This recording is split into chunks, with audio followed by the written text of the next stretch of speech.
Good morning. I'm Rocco Landesman, Chairman of the National Endowment for the Arts, and it is my great pleasure to welcome you to today's announcement of the first ever Federal Interagency Task Force on the Arts and Human Development.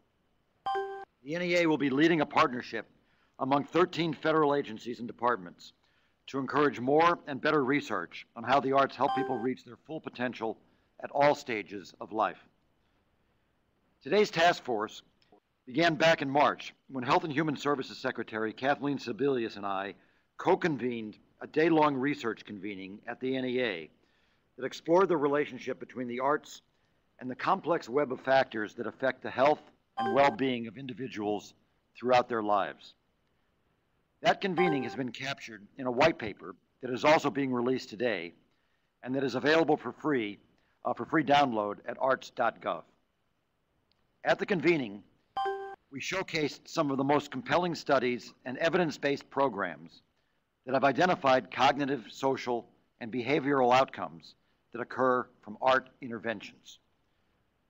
Colleagues from arts organizations, the HHS Administration for Children and Families, the Administration on Aging, and the National Instiutes of Health shared research findings that included cognitive gains in early childhood, complex language acquisition in adolescence, and better physical health and socialization in older adults. In other words, art works.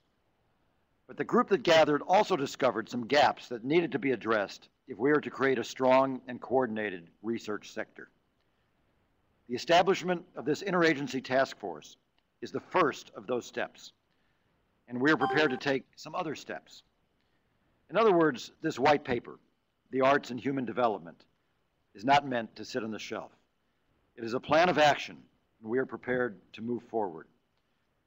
Let me now turn things over to our Director of Research and Analysis at the NEA, Sunil Iyengar, who will begin this morning's presentation. Sunil? Thank you, Rocco. Hello, everyone. My name is Sunil Iyengar, and I'm the Director of the Office of Research and Analysis at the National Endowment for the Arts. Thank you for joining us as we make an important research announcement and release a new white paper titled The Arts and Human Development, Framing a National Research Agenda for the Arts, Lifelong Learning, and Individual Well-Being. I'll be going through my presentation now, and then you'll hear from three speakers, one from the National Institutes of Health, the other from the U.S. Department of Health Human Services, and the third from the Department of Education. And then we'll open it up for questions. At the end of the presentation, a questions box will appear on your screen for you to type in your questions and comments. We will field as many of these as possible in the time remaining. So, I'll be describing three major steps that got us where we are today, and then I'll chart some of the work that lies ahead. First, this past March, as you've just heard from Chairman Landesman, the National Endowment for the Arts and the U.S. Department of Health and Human Services co-sponsored a research forum titled The Arts and Human Development, Learning Across the Lifespan. As a direct result of that convening, a white paper was developed, summarizing the day's events, but also making a set of recommendations to support a durable research partnership across federal agencies. And third, in response to those recommendations, an interagency task force on the arts and human development has been established. I'll be talking about all of these three steps along this continuum with particular emphasis on the white paper and the resulting task force, both of which are being announced today. The meeting in March took place at the National Endowment for the Arts in Washington, D.C. It was launched by NEA Chairman Rocco Landesman and HHS Secretary Kathleen Sebelius, who noted that the arts have long played a role in the department's programming in a variety of capacities. She went on to say, "We hope this meeting leads to deeper collaboration in research and in identifying new ways to engage the arts to improve people's lives." Other HHS representatives took part in the event, including leadership from the HHS Administration for Children and Families and the Administration on Aging. Both agencies were key sponsors of the event, along with the NEA's Office of Research and Analysis. Shown here is HHS Deputy Assistant Secretary Walker from the Administration on Aging. We then heard from Michael Gazzaniga, a renowned cognitive neuroscientist, who described some of his research involving the effects of the arts on the human brain, specifically in advancing cognitive and learning capacities. Dr. Gazzaniga led a research consortia of 7 universities to study these relationships at the neurological level. Here he is joined by Nolan Gasser, Chief Architect of the Music Genome Project at Pandora Radio. We also heard from the business community, as represented by Mary Wright of the conference board, who discussed survey results revealing the importance of an arts background and arts training to recruiters at some of the nation's top companies, who are increasingly in search of workers who can demonstrate creativity and innovation alongside skills in critical thinking and problem solving. But the core of the day was given to presentations and discussions involving researchers and practitioners in the arts, health, and education. Research focused on 3 segments of the lifespan: early childhood, youth and adolescence, and older adult populations. Using published research as well as results from program evaluations that have studied arts interventions, we examined evidence of links between the arts and positive cognitive, social, and health-related outcomes. In addition to the presenters I've just shown, representatives from a variety of agencies and organizations were in attendance. They included other governmental agencies and academic research centers. The results of that convening appear in the document we're releasing today, The Arts and Human Development, Framing a National Research Agenda for the Arts, Lifelong Learning, and Individual Well-Being. This white paper was developed by the National Center for Creative Aging in collaboration with the NEA Office of Research and Analysis. Gay Hanna and her colleagues at the National Center for Creative Aging have been paying attention to these issues for many years now. They carefully synthesized the day's proceedings, drawing on additional literature and making recommendations for moving this work forward, how we, as federal partners, might be able to strengthen knowledge about the arts and human development.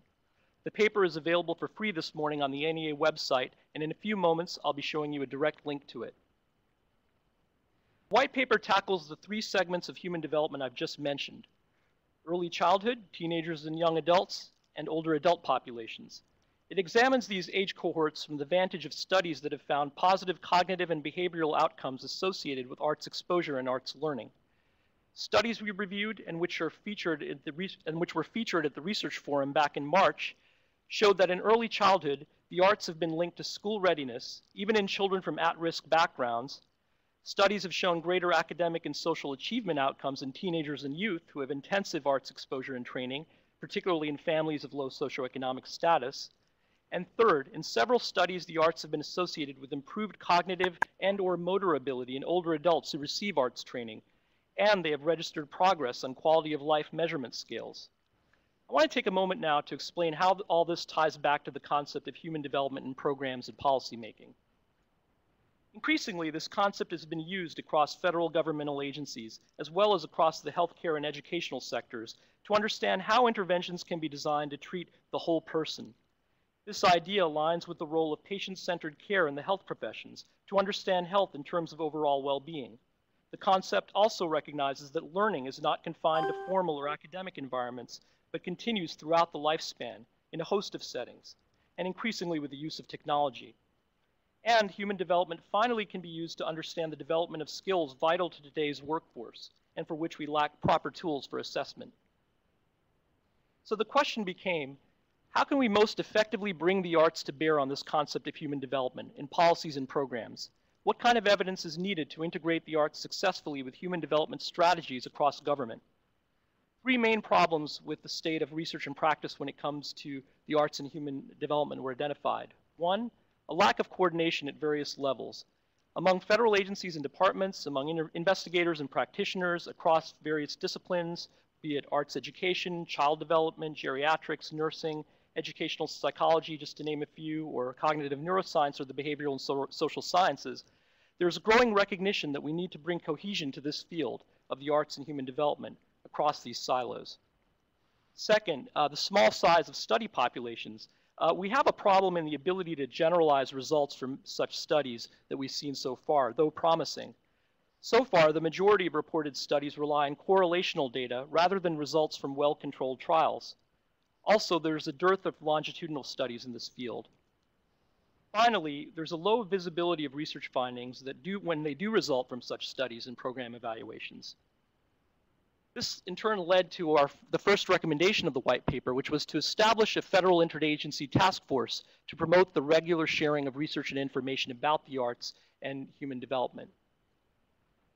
2 other major recommendations emerged. One was to convene a series of technical workshops to help develop strong research proposals, in effect, research proposals that would be competitive with other types of applications through the peer review system. And third, bringing the arts to national and international conversations about integrating the concept of well-being into policy development. The concept of subjective well-being is increasingly taken hold both here in the US among some agencies, but also internationally in the ways that we communicate cost effectiveness and understand some of the intangible elements that fit into that calculation. In this respect, the arts is seen as critical in building this understanding of how to measure subjective well-being among Americans. So we took action, as the chairman just said. In fact, this Interagency Task Force, which I'll show you details about shortly, first convened on October 25th, and it has a mission to catalyze new research opportunities, partnerships, and information sharing to advance public knowledge about the arts' role in human development. And the membership, we're very fortunate to have a variety of agencies participating, about 13 in addition, and of course ourselves. We see here that the U.S. Department of Health and Human Services, fortunately, is strongly represented on the task force. We have the Administration for Children and Families, Administration on Aging, and the Substance Abuse and Mental Health Services Administration. And I want to draw special attention to the National Institutes of Health, where across their 26 institutes and agencies and offices, we've received a lot of support, primarily from the National Institute on Aging, the National Institute of Child Health and Human Development, National Institute of Mental Health, the NIH Director Level Office of Behavioral and Social Sciences Research, the Office of Science Education, and the National Center for Complementary and Alternative Medicine. We also have membership across these non-health agencies. The U.S. Department of Education within the Office of Innovation and Improvement, from whom you'll be hearing shortly.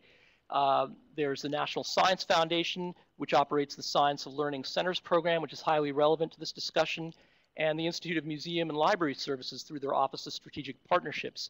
Finally, we're fortunate to have the Institute of Medicine serving in a consulting capacity by Judy Salerno, who's the Executive Officer of the Institute of Medicine. So what are the next steps? Well, first of all parties agree that prior to undertaking something like a joint research funding initiative, which we see as an end goal, we really need to have an independent assessment of the state of the literature and research in a thoroughgoing way about the arts and human development, and probably pick off one specific area. And we're hoping that we can conduct this research to inform a joint program announcement, which is essentially a research funding solicitation in partnership with agencies at the National Institute of Health. I'm pleased to say today that announced that 3 NIH institutes and offices have pledged support for this literature review and gap analysis. Those are the National Center for Complementary and Alternative Medicine, the National Institute on Health, and the Office of Behavioral and Social Sciences Research at the National Institutes of Health. All 3 have committed toward a literature review and gap analysis that we hope would inform future development of a research funding solicitation. Also, we want to announce that we'll be having a quarterly series of what we're calling a spotlight series of webinars for the public to share some of the federal funding opportunities that already do exist for arts-related research on the arts and human development, and also looking at recent research and best practices that we can showcase from these various agencies. And expect to hear more about that soon. And lastly, again, in keeping with the recommendations of the white paper, we see the need to convene public and private stakeholders, either in the format of a technical workshop for investigators to apply for such grants, or possibly blending in professional development and networking opportunities, so we can really, as I said earlier, bring cohesion to this field, which right now is fairly decentralized and dispersed. Exploring those opportunities with academic institutions.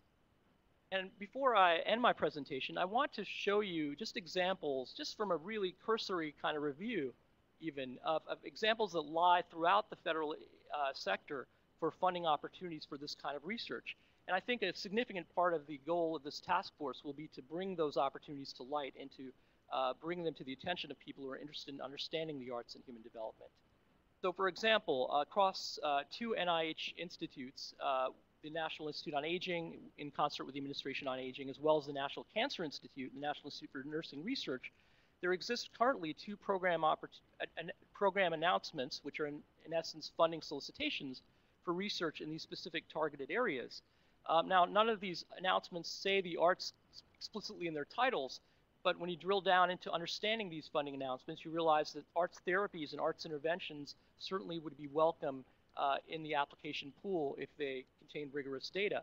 And in fact, I urge people who are interested in these particular announcements to look them up on the NIH website. Also within the National Science Foundation, which I referenced earlier, there's a Science of Learning Centers program, which has a phenomenal amount of intersection with arts and arts learning in the grants they already award.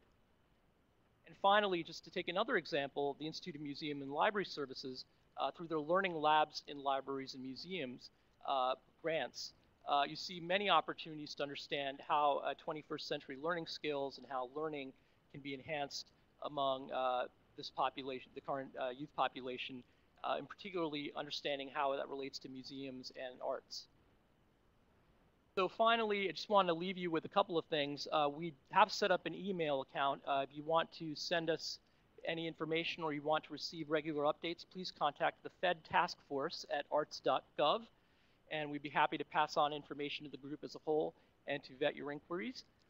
And also, we have up on the NEA website, as I've said, the white paper, as well as a member list of the task force, and this webinar itself will be archived for further use on the website given here.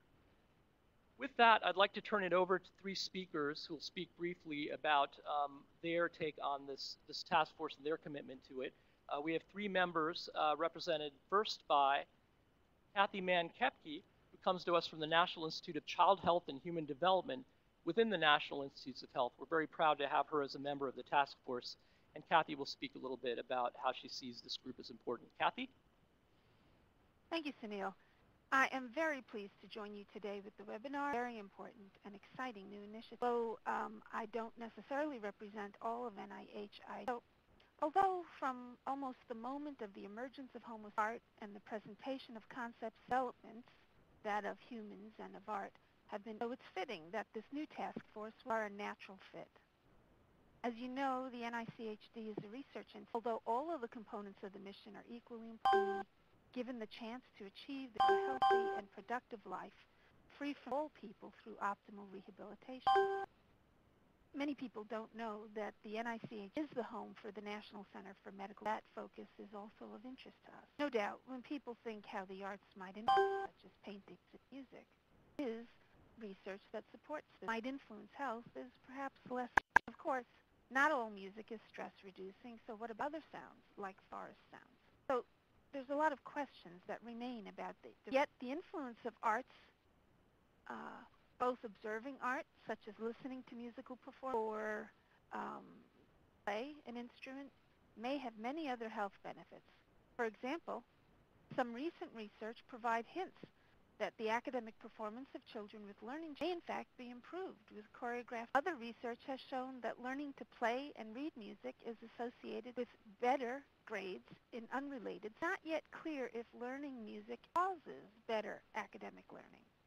But as learning is one of the main developmental that predicts all their future successes in life, relationships with others, of course, NICHD is very interested in all factors that promote and facilitate. We also know that the origins of many adult diseases arise in part from exposures and behaviors that are shaped in childhood. If the arts are shown to engage and promote healthy behaviors and thinking, if they expose children to expand, if they provide wholesome experiences of pleasure and joy that we all desire and need, the arts may indeed add to the development of health and well-being. The opportunity to work within this task force to promote strong and scientific research to explore how the art might facilitate the development of young people's minds and bodies, enabling their lifelong health and well-being. Exciting, but it's also quite daunting.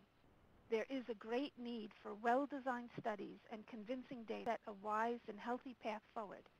There is much work to be done, but the promise of effective and joyful and fun health interventions, in quotes, is incredibly tantalizing to everyone. NICHD enthusiastically and well aligned with our own mission. Personally, I look forward to contributing to this important, though I challenge everyone listening to this, look at and explore symbiosis of the arts and human development and health. I thank you for your attention. Thank you very, very much, Kathy. just to reiterate to everyone, we'll be opening this up to questions shortly. So if you'll sit tight, you'll see an opportunity, a box open where you can type in your questions. We'd now like to hear from Assistant Secretary for Health, and particularly for aging, the Administration on Aging. And Kathy, thank you so much for joining us. If you could say a few words. Good morning, Sunil. Thank you so much. I'd like to start by thanking NEA Chairman Rocco Landesman. I met Rocco. I think it's been a couple years ago now. Thanks, Kathy. Hi, Rocco. Good to talk to you again. I know that you and Secretary Sebelius talked early in her administration here as the Secretary of HHS, and found a common bond in what we can do to bring together the arts and human services. So I'm very pleased 2 years later to see this collaboration moving forward, and impressed that you have so many different federal agencies working on how we can address arts across the lifespan. I know that in a tough economic climate, the arts often suffer. I trust that everyone on this call understands the importance of living life with a quality of life. And the arts are not just a nice thing to have, but key motivations for maintaining and improving health and their well-being. I personally have had the opportunity all across the country to see the value of arts programming on seniors in all kinds of settings. In fact, I met my first drama therapist at a nursing home in Overbrook, Kansas many years ago. I've also seen arts programs and their value in senior centers across the country for both people who are coming for adult day services as well as the general public who comes in to take advantage of the programming. And have been particularly impressed and I think touched by the impact of arts programming, especially the visual arts, on people with Alzheimer's and related dementias. So I'm very pleased to participate. You know, the NEA conducted a study in 2006 that was done by Dr. Gene Cohen. It was called The Impact of Professionally Conducted Cultural Programs on Older Adults. It's referenced in the white paper that Sunil was talking about. That study demonstrated the positive impact of participatory art programs for older adults on their overall health, on their doctor visits, medication use, falls, loneliness, which is so important, such a critical issue for seniors, as well as their morale and other activities. Those research findings reflect important health promotion and prevention effects and a reduction of risk factors that drive the need for long-term care for seniors. The findings of that study and the other, I think, findings documented in the white paper are in line with the mission of the Administration on Aging, which is the that I lead at Health and Human Services, and consistent with the goals of the Older Americans Act, which is the key program that we administer at AOA. We aim overall to help provide services that help seniors remain independent and active in their communities, whether they're living at home or if they move to assisted living or nursing home. So for the past 10 years or so at AOA, we've been focusing on how we can increase our emphasis on evidence-based programming that support health and independence. And when we talk about evidence-based programming, arts should not be and are not an exception. That arts programming and the type of research that's really called for by the white paper and we've, I think, identified collectively, are completely consistent with the types of research that we want to engage in. In fact, the Older Americans Act specifically talks about this incorporation. It says that services designed to enable older individuals to maintain their physical and mental well-being are appropriate to be funded through our agency, including programs that focus on regular physical activity, exercise, music therapy, art therapy, and dance movement therapy. As I work over the years and become even more familiar with this particular law, I continue to be impressed with how visionary it was when it was adopted in 1960. That it's always had a whole person approach and a comprehensive view of what we can do to help support seniors as they age so that they maintain their cognitive and physical well-being. And the arts, as I said, are really contemplated in a way that I think we are all now kind of revisiting this issue. How can we integrate arts and public policy? And I think that's really the goal of the Interagency Task Force that's being announced. We have been able to, over the years, support at the Administration on Aging a few research and demonstration projects that talk about and support arts interventions for the elderly. We currently have a grant with the Oklahoma Department of Human Services, their Aging Services Division, that provides monthly enrichment experiences for older persons with dementia through a collaboration with the Philbrook Museum and early stage clients of the Alzheimer's Association.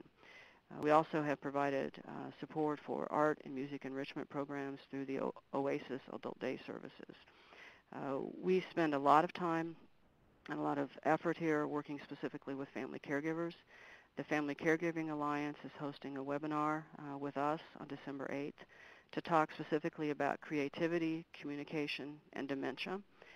In that webinar, we will focus on the importance of increasing awareness among arts and aging professionals and family caregivers about the link between arts and wellness in older adults, and have the opportunity to highlight time slips, which was highlighted in the white paper, which is a storytelling program that's been effective with older adults with dementia. I know this particular program was also appeared, I think, within the last week, the last few days, last Friday on Good Morning America. So I think this is a good time. People are looking at how we can be creative, particularly with people with dementia, as I've mentioned. So we will focus our research agenda in a broad way on evidence-based programs.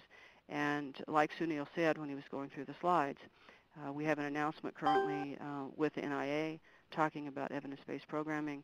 I would encourage researchers who want to look at arts and arts therapies to take a look at what the program announcement says, because we certainly want to be responsive and incorporate good evidence so that we can continue to support the arts, seeing how important it is to people's lives and what a good way it is to continue to be engaged and provide a quality of life for people as they age. Glad to show up and very much want to. Thank you, Kathy, and thank you also for reinforcing the point about the arts, the research actually being very closely linked to policy. Certainly the research that would come out of this task force is not intended at all to be in a vacuum. It's intended to be evidence. So with that, we'll move on to our final speaker, Larkin Tackett,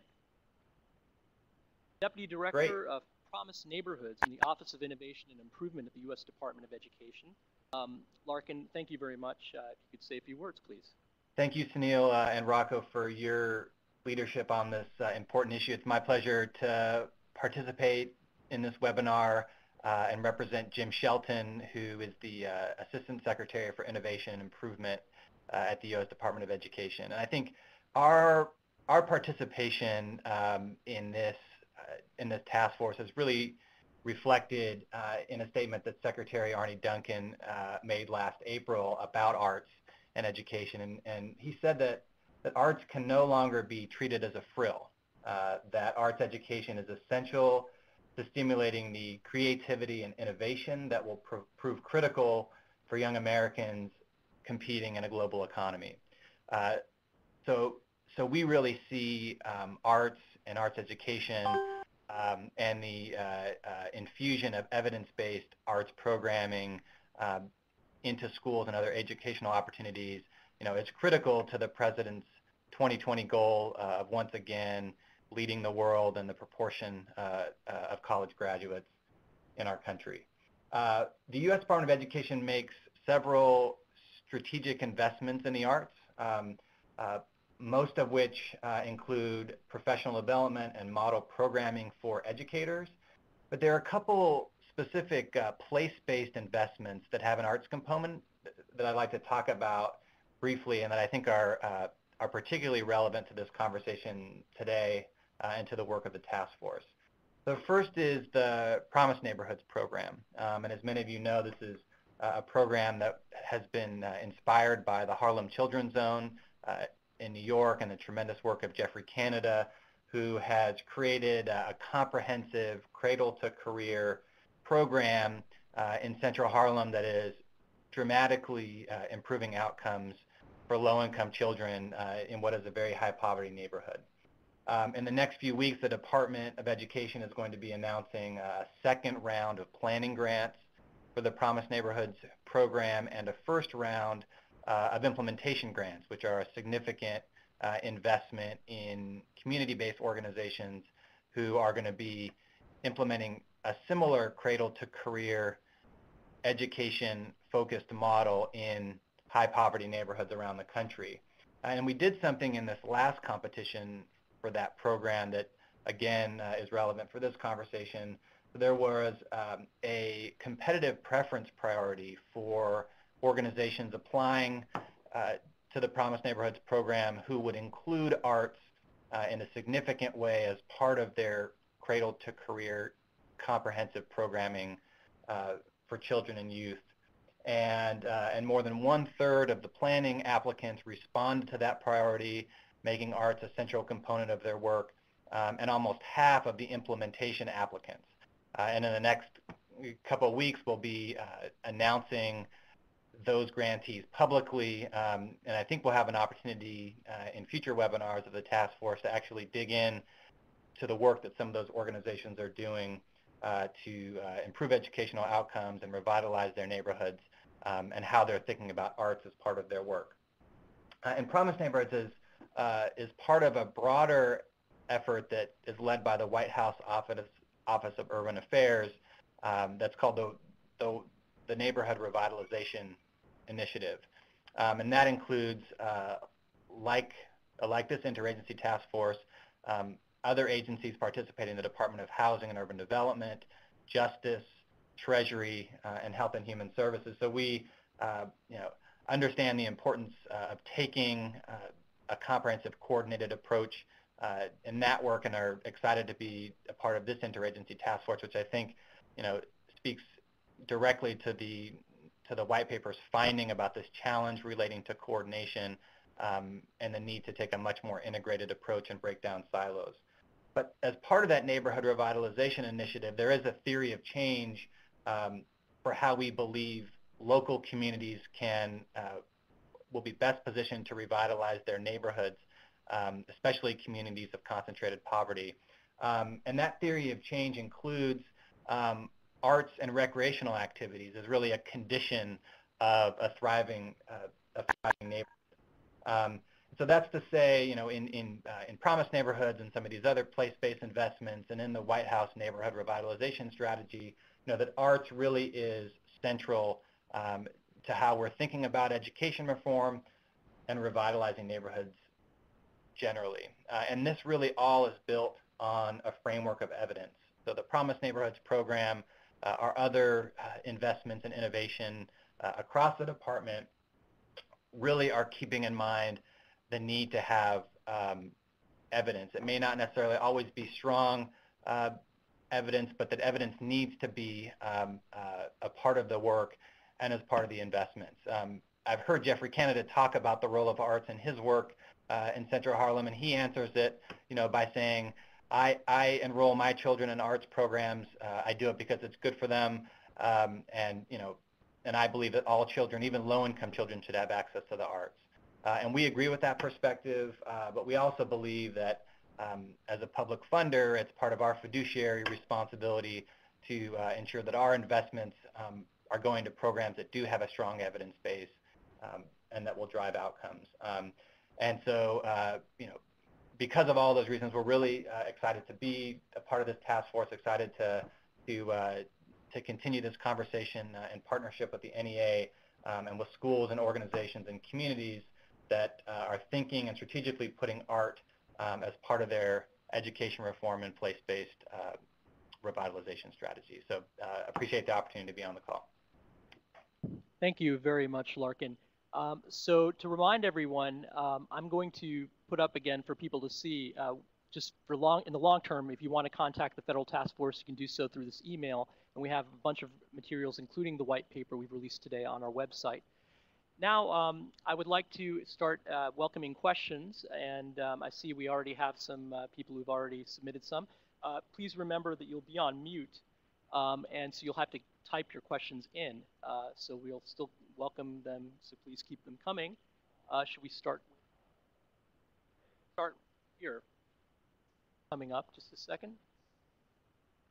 Okay, just a second. Right, so so there have been people who have been submitting points about wanting to share information with us, and certainly we're going to be continually receiving information, we hope, through that Federal Task Force email.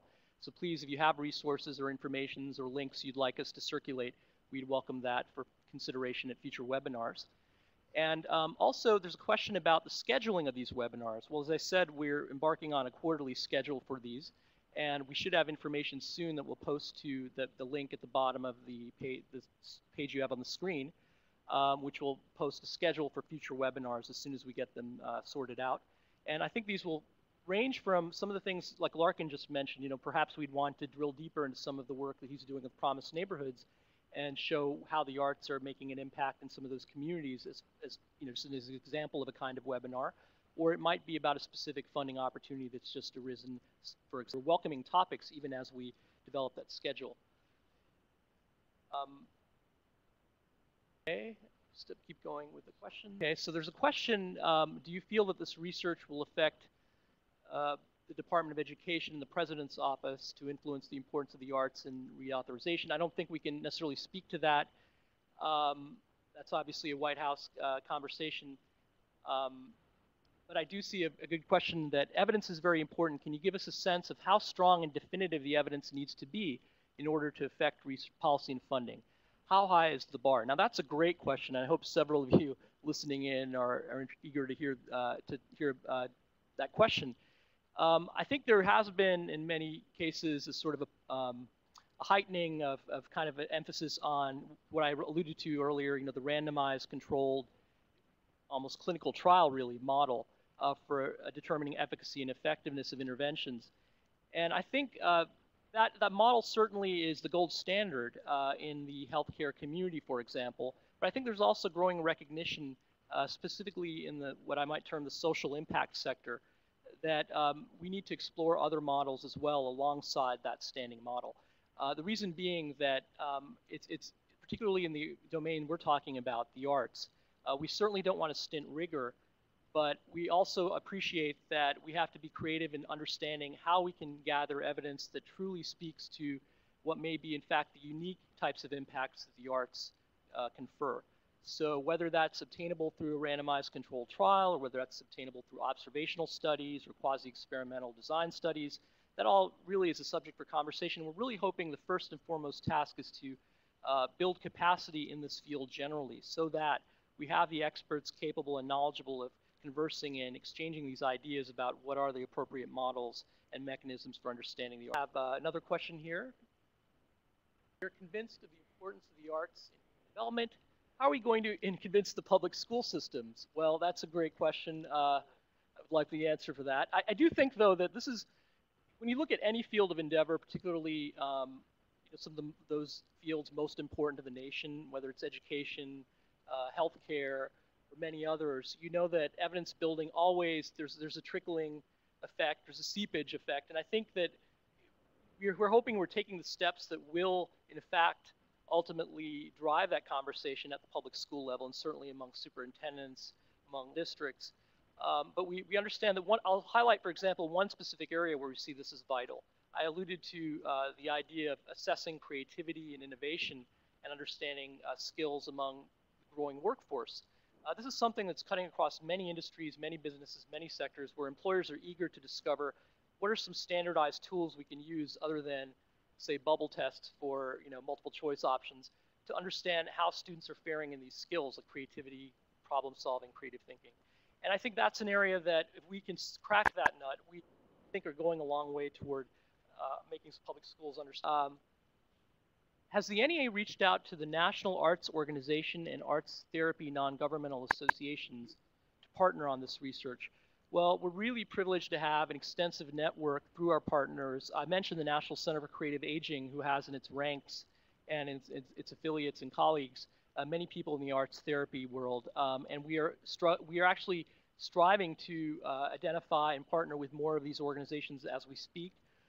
National Arts Organization certainly is a group organization we very much want to be part of, and other groups like that, for example, the Arts Education Partnership is a strong partner of ours, and we hope to work more strategically with them in identifying some of these areas that I've mentioned today and spotlighting research. So I think this is an ongoing conversation, and certainly we'll reach out more and more to the arts therapy groups.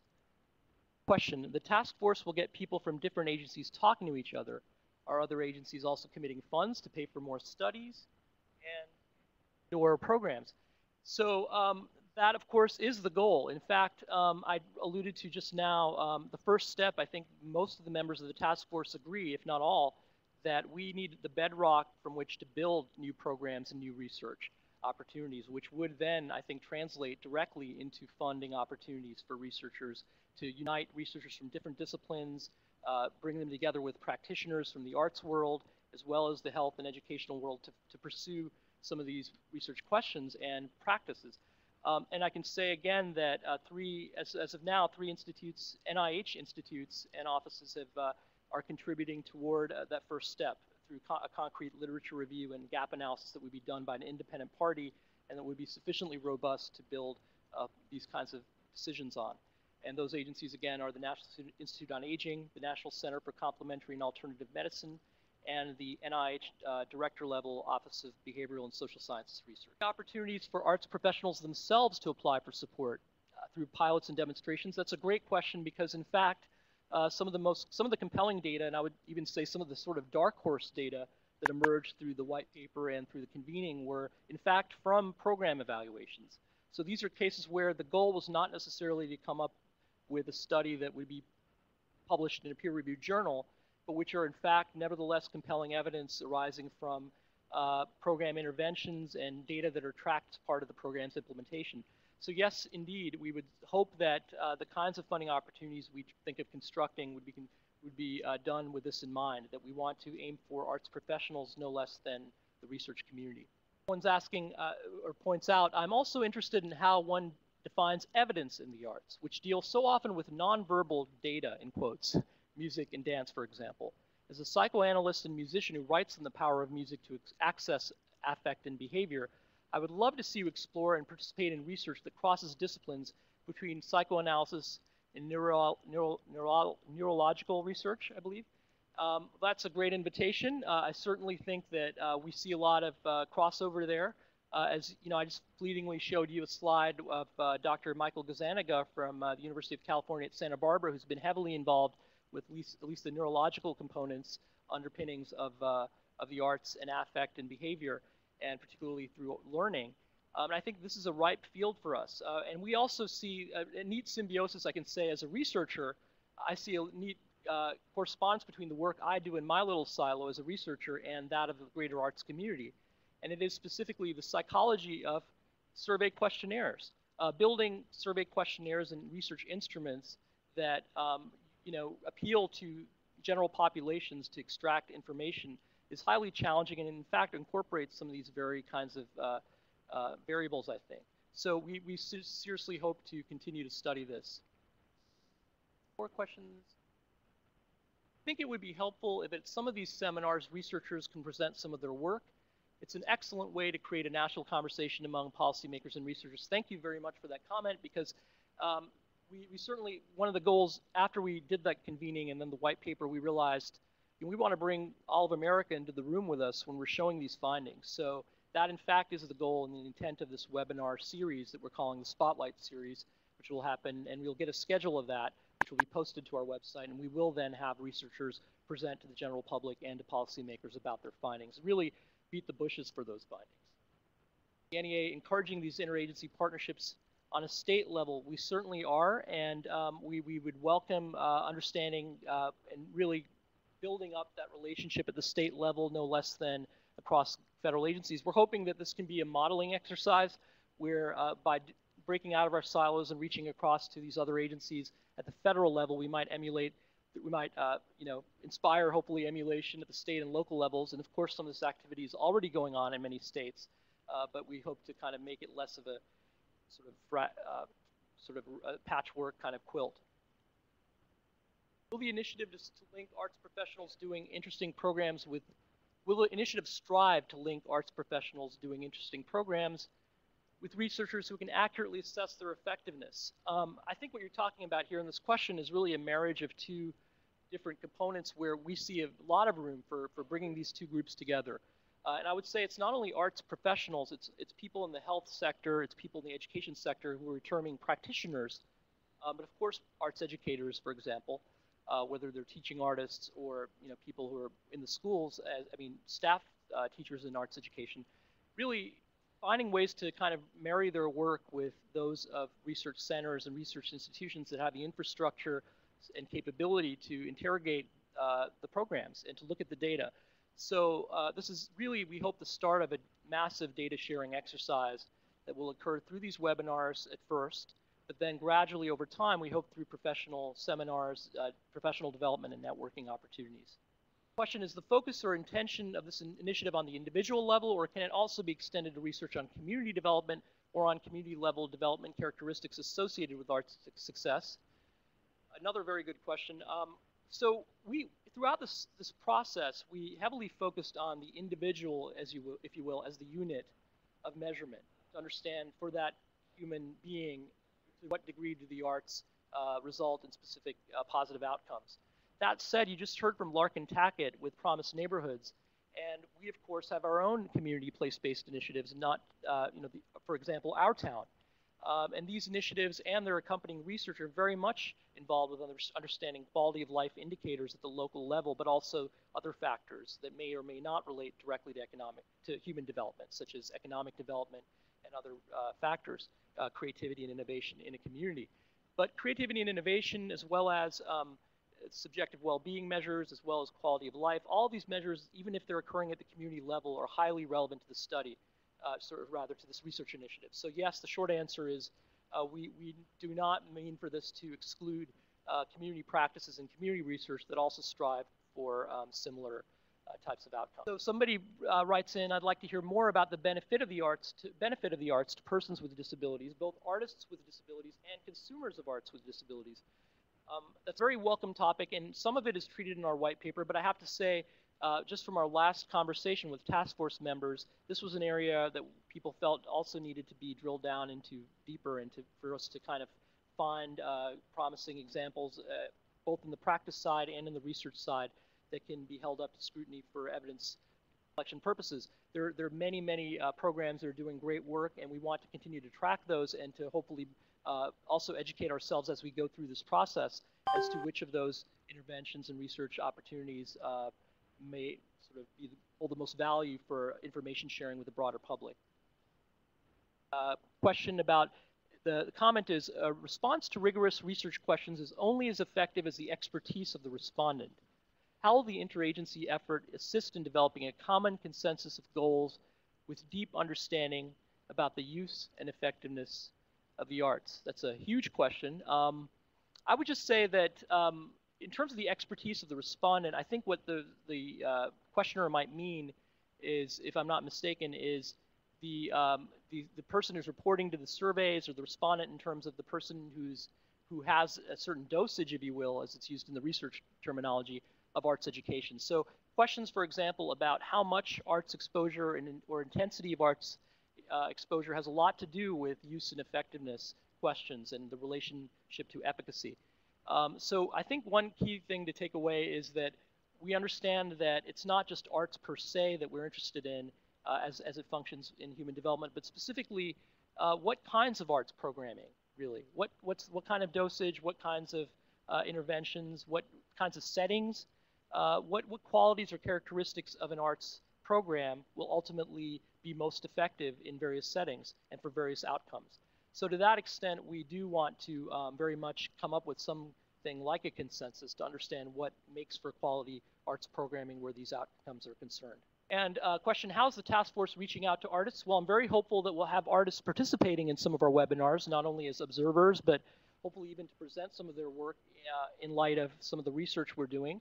And so this really is, we hope, a self-perpetuating kind of model that actually is relatively low, I would say low burden, and low burden requirements for the participating agencies. So we're happy to do as much as we can to get the word out, not only to the general public, but to the artists specifically and people in these health and educational sectors.